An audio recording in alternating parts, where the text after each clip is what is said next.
Ito, siguro itong kalahati na to, wasakin! Hoy! Sir, sabi ka! Umano mo sa akin, kumbiro! Boss! Bakit naman, boss? Nasa kalsada ba kayo? Nandito na kayo sa looban ah. Pasikat? Mag-helmet dito, kahit malapit lang ang pupuntahan.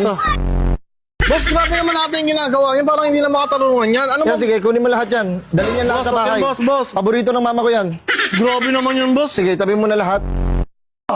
Tinayuan nyo ng bahay, yun lang yung sa inyo, yung sa labas lang, o yung tiles lang, yun lang yung sa inyo. Nagtataka kung bakit nyo tinayuan ng bahay ang hindi naman sa inyo, boy!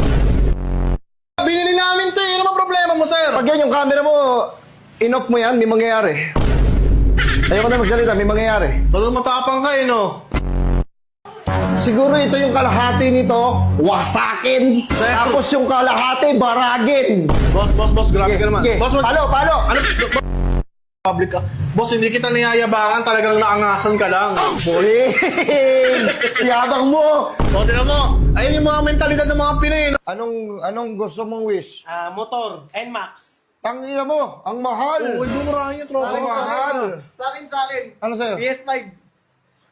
Kupal! Ang mahal na naman, gusto ng tropa mo! Huwag mo sila Malulog yung check! Huwag mo sila ano yung suhat Ano, ng ito. pambira naman. Anong gusto mo? Ano saan? iPhone 16. iPhone 16? 16. Pabili ka sa papa mo! Oh. Hindi niya tinutupad. Ano lang po? Laptop. Laptop? Opo. Magtrabaho ka! Ho!